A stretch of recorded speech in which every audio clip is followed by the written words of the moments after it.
Olá, a paz do Senhor Jesus Cristo esteja no teu coração. Quem está falando com você aqui é o evangelista André Costa.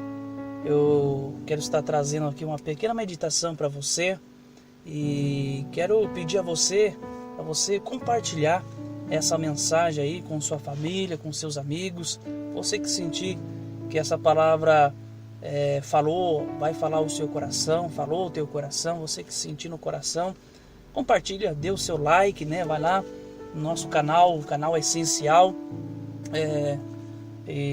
dê o seu like, compartilha lá, né? Está aí também no Facebook, compartilha aí no Facebook, compartilha aí, se você conseguir compartilhar aí também em outras redes sociais, levando aí a semente, né? A palavra de Deus no coração das pessoas aí. E muitas vezes você não consegue alcançar outras pessoas de longe, né? Mas com esses veículos, com esses recursos aí de comunicação, a gente consegue ter um alcance muito grande, né? E graças a Deus por isso. E quero que você compartilhe, nos ajude aí a divulgar a palavra de Deus. Se inscreva aí no nosso canal, o canal é essencial, e esteja aí ouvindo aí, sendo edificado pela palavra de Deus. Amém? Eu quero estar meditando com você um pouquinho, rapidinho, Romanos capítulo 8, versículo 35, que diz assim: quem nos separará do amor de Deus, né? Ou quem nos separará do amor de Cristo? Será a tribulação, ou ansiedade, ou perseguição, ou fome, ou nudez, ou perigo, ou espada? Como está escrito, por amor de ti somos entregues à morte todos os dias, fomos considerados como ovelhas para o matadouro. Contudo, em todas as coisas, somos mais que vencedores, por meio daquele que nos amou. Amém? Paulo, ele desafia, né? Ele provoca, faz assim uma provocação com uma pergunta: quem nos separará do amor de Cristo? E Paulo, ele tinha uma convicção muito forte do amor de Cristo, e que nada, ele estava ali absolutamente convicto de que nada poderia separar ele do amor de Cristo. Por quê? Porque a sua convicção de Deus, a sua convicção de crença, a sua fé não era firmada naquilo que Deus poderia lhe dar, naquilo que Deus lhe oferece, nos benefícios, vamos dizer assim, os benefícios físicos que Deus poderia fornecer a ele. Embora que Paulo ele não desfrutou muito de benefícios, vamos dizer assim, materiais. Paulo foi um homem entregue à obra de Deus, entregue aí ao ministério. E Paulo, ele não foi um homem de luxuosidade, né, de luxo, mas foi um homem simples, humilde, e que acreditava, e que morreu acreditando, crendo que o amor de Deus, em amar a Deus, não consiste em amar a Deus por aquilo que Deus pode nos dar, né? Mas sim por aquilo que Deus é, por aquilo que Deus é na minha vida, e não aquilo que Deus, porque Deus pode me dar algo físico, algo material, seja uma casa, seja um carro. Não, Paulo estava completamente desvinculado dessas ideologias, né? Paulo, ele amava Deus de uma maneira que Deus é na vida dele, e Deus tem que ser assim nas nossas vidas. A fé nossa tem que ser desta maneira. Não pode, o nosso amor por Deus não pode se igualar a um amor humano. É como um casal que os dois se juntam, se casam, eles têm um amor, o homem, o marido com a esposa, eles têm um comum acordo, têm um amor de interesses, de trocas, né? Onde eu dou atenção, onde eu dou carinho, onde eu favoreço a atenção, o amor, o carinho, a dedicação, a entrega. E assim também o cônjuge, ele é recíproco comigo. Mas o amor de Deus não é assim, né? Diz a Bíblia que se nós formos infiéis, né? Deus permanece fiel, porque não pode negar-se a si mesmo. Mas também é lógico, nós não vamos ser infiel, porque eu vou ser infiel, que Deus continua sendo fiel. Deus ali em si, ele continua sendo fiel. Porém, a gente não vai desfrutar desta graça, porque é justo, né? Não seria justo eu ser infiel com Deus e ao mesmo tempo eu desfrutar dessa graça. Embora que a gente desfruta, né? Como diz a Bíblia, Deus faz chover sobre os justos e os injustos, né? A chuva cai sobre todos. Mas que eu quero estar passando para você que o amor por Deus não pode ser interesseiro.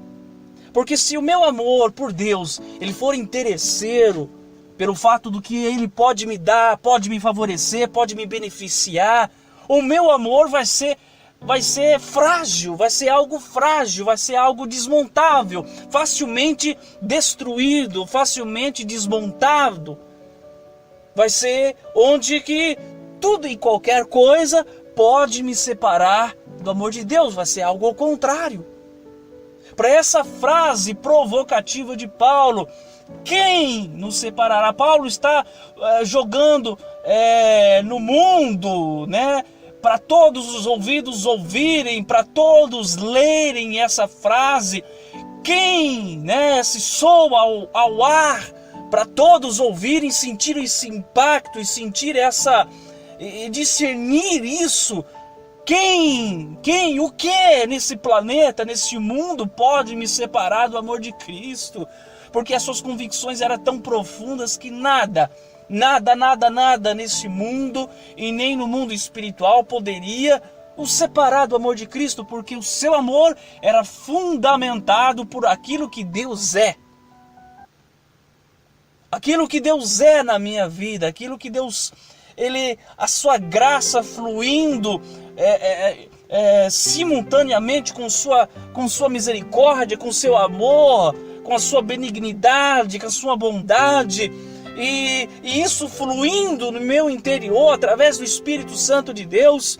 E isso faz com que a minha convicção se encha, se estabilize, se solidifique numa fé onde nada me separa do amor de Deus, onde nada pode destruir. Eu posso me abalar, eu posso me entristecer, eu posso me deparar com situações onde eu vou chorar, onde eu vou me lamentar, onde eu vou ficar entristecido, abatido, mas a minha fé em si, ela não é destruída, ela não é abalada, ela não me separa do amor de Cristo, porque eu estou firmado numa fé firmada por aquilo que Deus é e não nos seus benefícios materiais. E Paulo diz: eu vou repetir porque essa frase é tremenda, quem nos separará do amor de Cristo? Quem? E aí ele começa a citar algumas possíveis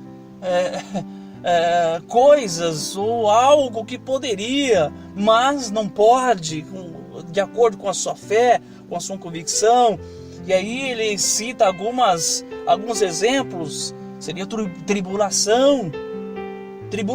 Qualquer um de nós passa nessa vida, de maneira que as tribulações, ela não pode ser algo onde eu possa ter a minha visão, a minha ótica de uma maneira simplesmente pessimista, negativa.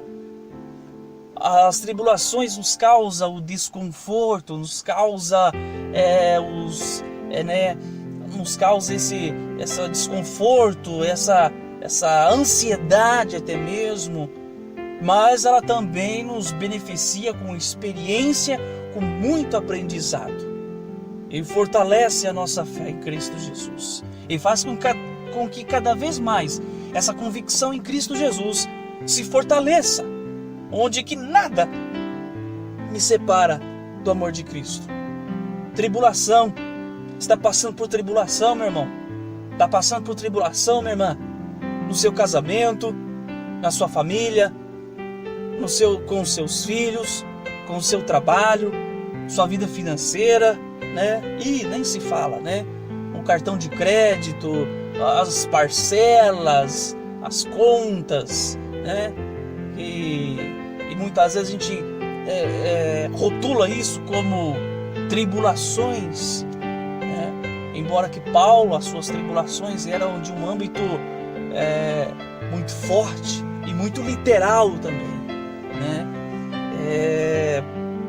As suas tribulações eram em forma muito literária, e onde ele era preso, onde ele era forçado a fazer coisas que ele não queria, enfim, era preso, era forçado a se submeter vamos dizer assim, até a escravidão, até mesmo, era submetida como se fosse um animal numa jaula, onde ele era torturado, espancado, mas a sua convicção era muito firme, era inabalável. Enfim, que tribulação é a sua? Hoje a gente vê a cara da igreja hoje, onde qualquer coisa, onde a gente vê hoje nesse século 21 uma fé muito frágil, uma fé facilmente abalada, onde muitas vezes um relacionamento pode abalar o meu relacionamento com Deus, onde uma adversidade com o meu irmão ou com o pastor da igreja, ou com quer que seja, em uma situação dentro de uma igreja, onde aquilo pode me separar do amor, onde aquilo me separa. Eu não vou mais para a igreja, eu não quero mais saber dessa igreja, eu não quero saber mais de ir para a igreja, não quero saber mais de nada. E aí ele começa a retroceder espiritualmente, ele começa os seus velhos hábitos da sua velha criatura, e aí começa a perder a batalha. Que tribulação é a sua? Quero provocar você com essa pergunta: que tribulação tem sido a sua, que tem abalado a sua fé, você tem percebido que isso tem machucado você, que isso muitas vezes chega até o ponto de abalar a sua convicção do amor de Cristo? Mas eu quero dizer para você que está ouvindo essa mensagem: não deixe com que as suas tribulações, os seus problemas, quer seja relacionamento, quer seja em outro âmbito na sua vida emocional, seja o âmbito material, não permita que essas coisas sejam maiores do que a sua fé em Cristo Jesus. Não permita que uma simples dívida seja maior que a sua fé, que uma simples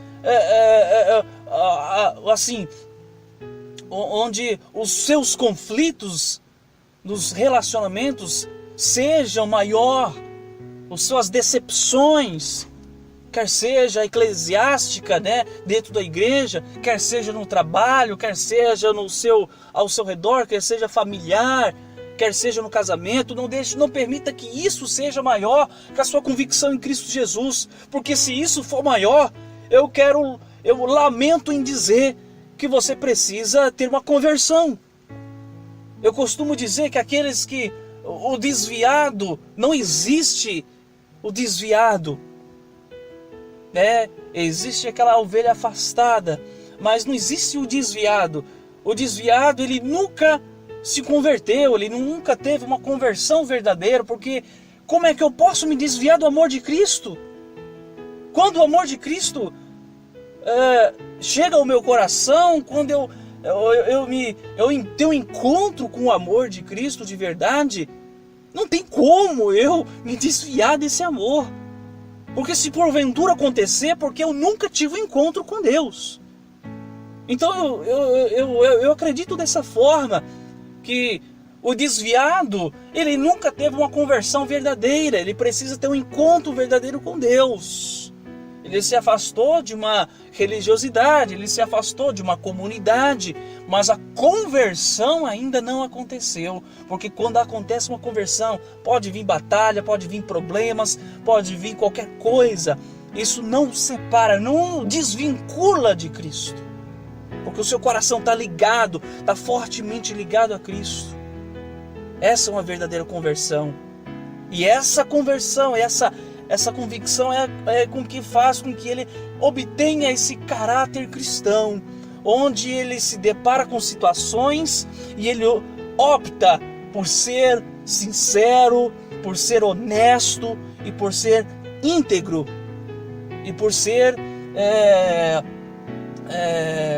de uma maneira imaculado, vamos dizer assim, em questão de se contaminar com a prática do mundo, da carne, onde ele se nega a amar o mundo e nas coisas que há no mundo, onde o seu amor não está no mundo, mas está em Cristo Jesus, está na sua palavra, está em buscar a palavra, em buscar o Espírito Santo, em buscar uma vida com Deus, em estar na oração, está em ter uma vida prática com Deus. Não no mundo, em buscar no mundo. Como diz lá na carta de João, não ameis o mundo, nem no que no mundo há. Então eu quero dizer para você que as suas tribulações não podem ser maior do que a sua fé. Os seus conflitos, as suas decepções não pode ser maior do que a sua fé. Porque se isso estiver acontecendo, avalie a sua fé cristã. Avalie. Tribulação, né? E aí Paulo dá mais uma situação aqui, né? Será tribulação ou ansiedade ou angústia, conforme as versões bíblicas aqui na minha Bíblia diz aqui ansiedade ou angústia. A Bíblia diz: lançai toda a vossa ansiedade, né? Lançai em Cristo todas as vossas ansiedades. A ansiedade tem sido a doença do século, né? Uma ansiedade é o primeiro sintoma que pode levar a uma depressão. As pessoas ansiosas que começam a chegar a esse extremo de ansiedade, isso vai evoluindo ao ponto de a pessoa chegar a uma depressão. Isso é sério. E também tem outros recursos, quer seja espirituais, quer seja físicos, para a gente combater a ansiedade, né? Primeiro, meu irmão, precisamos orar. Se você está numa situação de ansiedade, onde você precisa tomar calmante, chega ao ponto de tomar remédios para controlar essa ansiedade, você precisa orar. Porque a oração, ele alivia o seu coração. A oração não é algo simplesmente espiritual. A oração também é um desabafo, onde você coloca tudo que está no seu peito para fora. E o melhor, você está fazendo isso com o psicólogo dos psicólogos, que é o Espírito Santo de Deus, que consegue compreender a sua mente, o seu psicológico, os seus complexos de misturas emocionais de uma maneira plena, em que o psicólogo não consegue ter esse discernimento pleno. Ele vai te dar um diagnóstico de acordo com aquilo que você fala para ele. Mas o Espírito Santo de Deus não. Lá em Salmo 139, né, diz: ainda que a palavra me chegue à boca, tu já sabes. É coisa tremenda, maravilhosa isso. em que o Espírito Santo ele já sabe o que você sente antes mesmo de você falar alguma coisa. Então, quando você está orando, você está falando e colocando para fora aquilo que está no seu coração, aquilo que está pressionando, né? É como uma panela de pressão. Se você tampar os buracos da válvula da panela de pressão, a panela estoura, né? Então é preciso ter as válvulas de escape. Então a oração é como algo, é a válvula de escape. Além de ser algo, um benefício espiritual de uma maneira poderosa na minha vida, é algo maravilhoso, físico também. Então, meu irmão, eu quero dizer para você que está ansioso, minha irmã, você que está ansiosa aí, que está tomando remédio para ansiedade, está tomando remédios aí para dormir, porque não consegue dormir de noite, vara a noite, não tem sono, não consegue, tem que ficar tomando remédio um atrás do outro, e muitas vezes tomando remédio agrava outras complicações físicas, estômago, alguma coisa, né? Remédios que muitas vezes estragam o estômago, e aí você tem, e aí é um abismo chama outro abismo, é uma bola de neve. Meu irmão, você precisa orar, minha irmã. Você precisa orar, meu irmão. Comece a orar, comece a tomar uma atitude hoje, agora, nesse momento, de orar. Você vai ver o quanto isso vai melhorar na tua vida, o quanto isso vai mudar, o quanto isso vai transformar na tua vida. Porque a ansiedade é o quê? Onde eu assumo toda a carga sobre a minha vida, sobre as minhas costas. E eu esqueço que tem um Deus de uma mão poderosa em que pode fazer todas as coisas.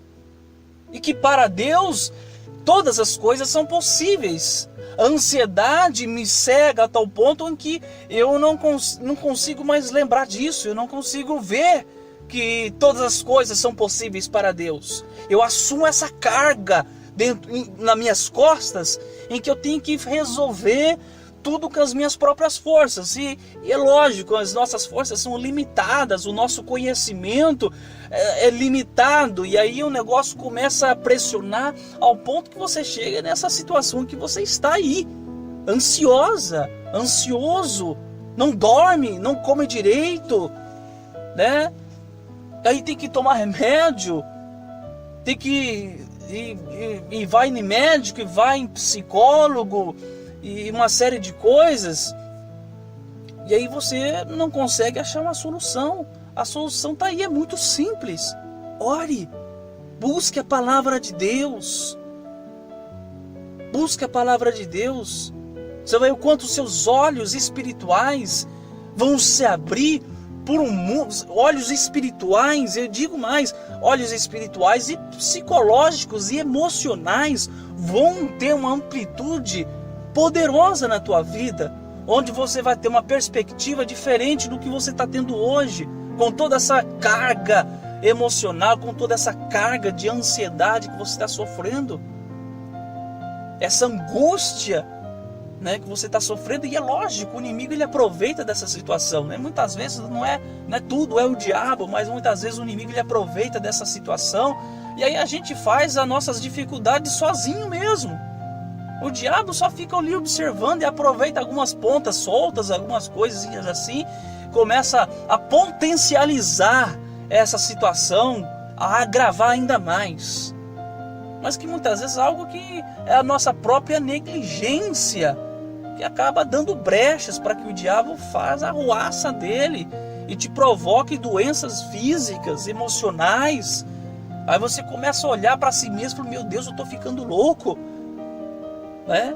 Então, meu irmão, começa a tomar cuidado. Isso também pode fazer com que isso te separe de Deus. A separação de Deus é a pior coisa. A pior coisa que uma alma pode ter é a separação de Deus. A pior tortura é a separação de Deus.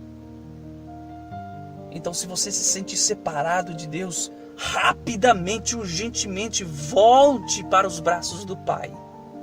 Volte. Você que está afastado, você que se autonomeou desviado, eu estou desviado. Se você está se proclamando, está se autonomeando desviado ou afastado, Tenha um encontro com Cristo, porque você precisa ter um encontro com Cristo. Volte. Ai, mas decepcionei lá, eu tive uma decepção, porque o pastor falou isso, porque a irmã falou isso. Meu irmão, não olhe para o homem, olhe para Deus. Enfim, a igreja é feita por pessoas e as pessoas são imperfeitas. Ninguém é perfeito nesse mundo.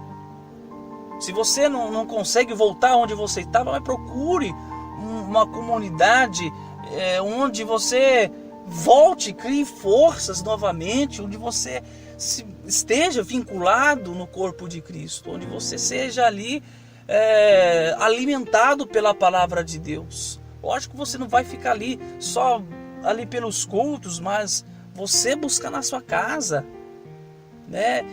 Hoje, muitas vezes, a geração internet hoje rouba muito nosso tempo.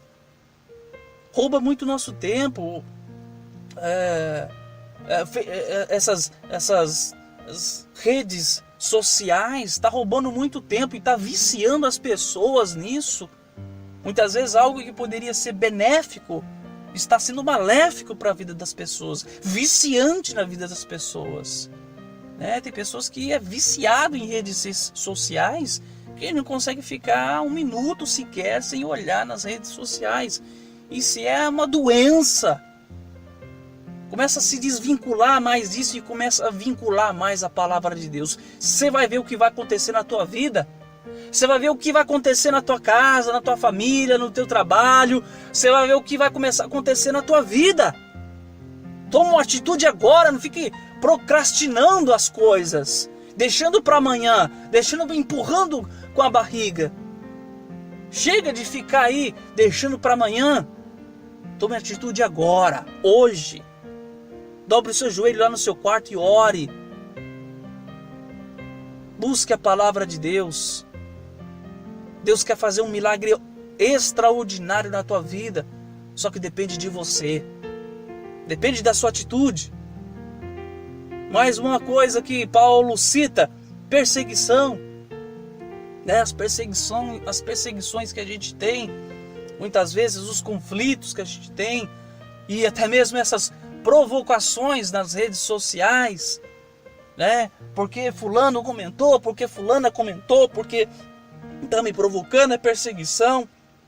Paulo tinha uma perseguição de um âmbito muito oposto do que a gente chama de perseguição hoje, Eu volto a dizer, essa perseguição de Paulo era muito literária. Paulo era literalmente perseguido, E hoje a gente cita cita e vê as perseguições da vida hoje como algo tão supérfluo, comparado aos grandes homens lá dos Atos dos Apóstolos foram, Então, as nossas perseguições são supérfluas. Então, as perseguições, e a gente vê o Brasil cada vez mais numa revolução, num campo de batalha imenso, mudanças de governo, essa concorrência política que a gente vê, toda essa perseguição toda. Eu digo para você que ainda haverá perseguição na igreja. A gente ainda hoje tem uma liberdade para poder expressar a expressão religiosa do Brasil hoje. Ela é uma coisa, temos uma plena liberdade, na expressão religiosa no Brasil. Tem uma plena liberdade, embora em outros países não tem essa mesma liberdade. Mas eu digo para você, a gente vê essas mudanças de governo, mudanças políticas, mudanças de leis, onde muitas vezes a igreja vai ser perseguida. A gente observa hoje a igreja de maneira tão fria, tão gelada. As pessoas não louvam hoje como louvavam como antigamente. As pessoas não adoram hoje como adoravam antigamente. Não oravam como oravam antigamente. Não pregam como pregavam antigamente. Não buscam como buscavam antigamente. Mas Deus vai permitir que essas perseguições aconteçam para que haja esse avivamento no meio da igreja, porque a igreja ela tem que ter esse combustível chamado tribulação, perseguição, para que haja esse avivamento, para que ele se desperte. Precisa se dormir em camas de prego para que a gente saia do nosso conforto, a gente saia da nossa comodidade, para que a gente possa ver, para que a gente possa ver a nossa fé, avaliar e despertar. Ecoa muito forte cada vez mais, a cada ano que passa, o versículo que fala lá em Efésios: desperta, ó tu que dormes. A cada vez mais essa frase, esse versículo, essa palavra tem sido cada vez mais forte e mais intensa. Desperta, ó tu que dormes. Cada vez mais a igreja tem dormido, cada vez mais os cristãos têm dormido, cada vez mais as pessoas têm dormido, não têm buscado mais, têm dado mais valor às coisas materiais, buscado a Deus pelo interesse, com barganhas com Deus, fazendo barganhas. Deus, eu vou fazer um voto assim, se o Senhor me dá um carro, se o Senhor me dá uma casa, se o Senhor me dá um casamento. Essas barganhas com Deus, e a gente acha que Deus ele aceita tudo isso, e Deus ele sonda os nossos corações, sabe qual é o nosso interesse, meu irmão. Ninguém engana Deus, ninguém ludibria Deus, ninguém consegue blefar com Deus, meu irmão. Ninguém consegue isso, porque Deus consegue ler suas intenções mais silenciosas possíveis que você possa imaginar. Então, a gente acha que consegue enganar Deus com nossas campanhas interesseiras.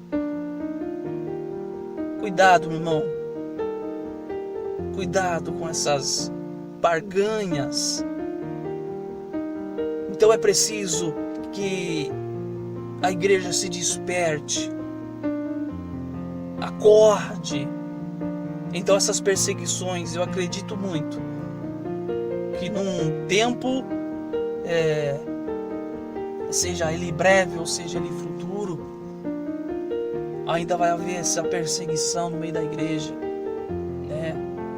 A perseguição política, a perseguição através de leis, onde começa a se opor a essa liberdade que nós temos hoje, essas mudanças, essas ideologias que a gente vê cada vez mais evoluindo, onde muitas vezes as pregações ela tem que ser delicadas para não ofender, para não ser colocado como homofóbico ou como racista, enfim, de uma maneira que as leis vão mudando, que a igreja cada vez mais começa a ser apertada. Mas ela precisa ser apertada, precisa ser prensada, para que provoque esse avivamento e a gente volte a praticar as primeiras obras, volte ao primeiro amor. E aí ele diz mais: será a fome que pode nos separar do amor de Deus? Será que é a fome? Será que a fome... A gente vê hoje as pessoas atrás de tantas coisas, né? A gente vê hoje no Brasil as pessoas cada vez mais montando o seu negócio próprio, e cada vez mais as pessoas se entregando ao trabalho de uma maneira com que isso prejudique até mesmo a sua família, a criação dos filhos, onde o cara tem 2, 3 trabalha em 2, 3 lugares. Ele não tem tempo para a mulher, não tem tempo para os filhos, não tem tempo para nada. E é aquela coisa extrema, aquela coisa, aquela ambição de ir atrás do dinheiro. Eu tenho que ganhar dinheiro, eu tenho que ganhar, eu tenho que juntar dinheiro, eu tenho que acumular dinheiro, eu tenho que comprar isso, eu tenho que comprar aquele terreno, eu tenho que comprar aquela casa, eu tenho que fazer esse investimento para me fazer um tal coisa. Enfim, essa fome, vamos dizer assim, de uma maneira figurativa, né?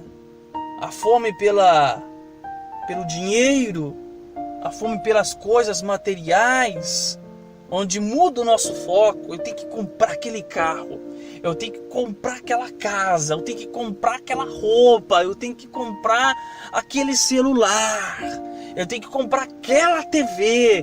E a gente desfoca essa fome de uma maneira tão exacerbada e que desfoca a gente e nos separa do amor de Deus. Quando a gente percebe e olha para trás, o quanto que a gente desviou do caminho,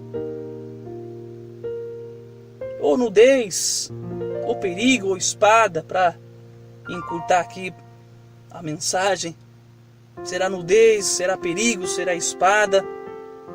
Enfim, isso são situações onde Paulo cita alguns exemplos.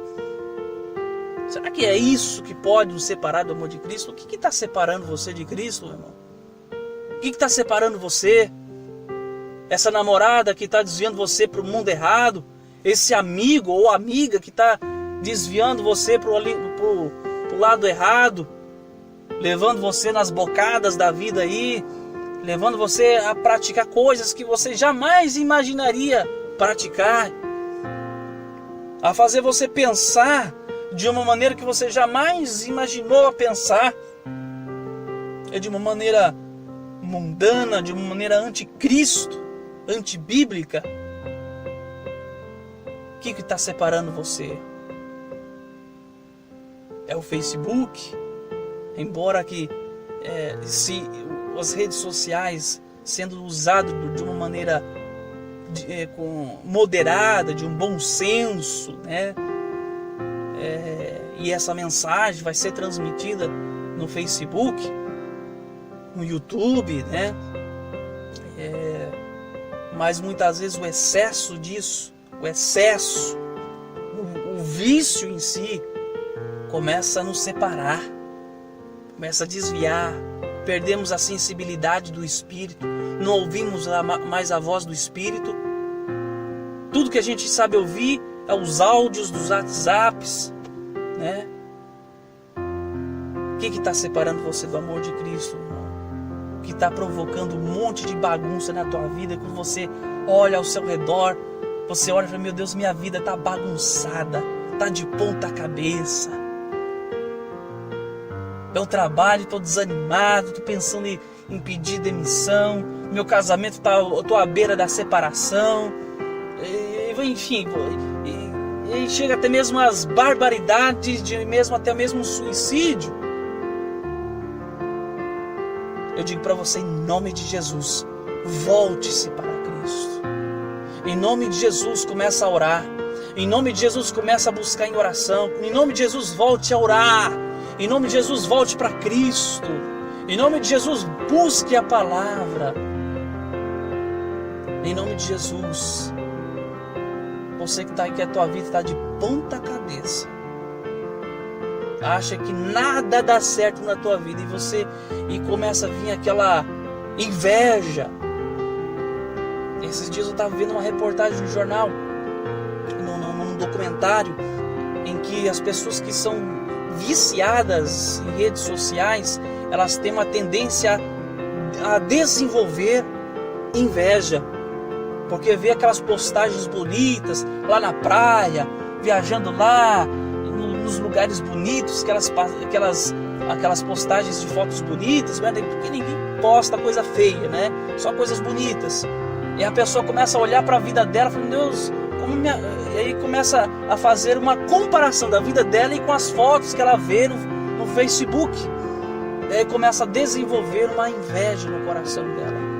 Por que eu não tenho aquele carro? Por que não tem aquela casa? Por que eu não estou na praia? Por que eu não tenho aquela mulher? Por que eu não tenho aquele marido, aquele homem? Por que eu não tenho aquela casa? Que casa? Aquele carro? E começa a surgir uma inveja. Quando você percebe, você está sendo dominado.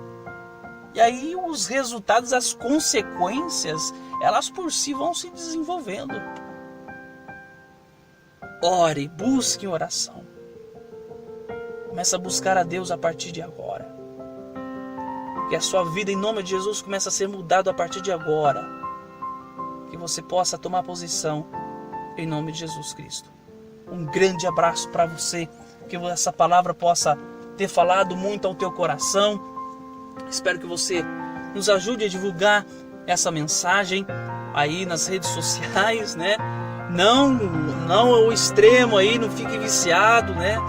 Mas ajude a divulgar, né? Você divulgando aí essa mensagem, você vai estar fazendo aí uma coisa muito boa para a tua vida, né? Vai estar, além da semente que foi semeada no seu coração, você vai estar semeando essa semente a outros corações aí e ajudando as pessoas e fazendo com que as pessoas se despertem e sejam ajudadas e sejam tocadas aí por Deus.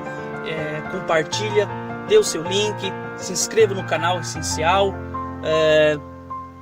compartilhe esse link aí com sua família, com seus amigos, com seus contatos, e que Deus possa abençoar muito a tua vida em nome do Senhor Jesus Cristo. Um grande abraço e Deus te abençoe.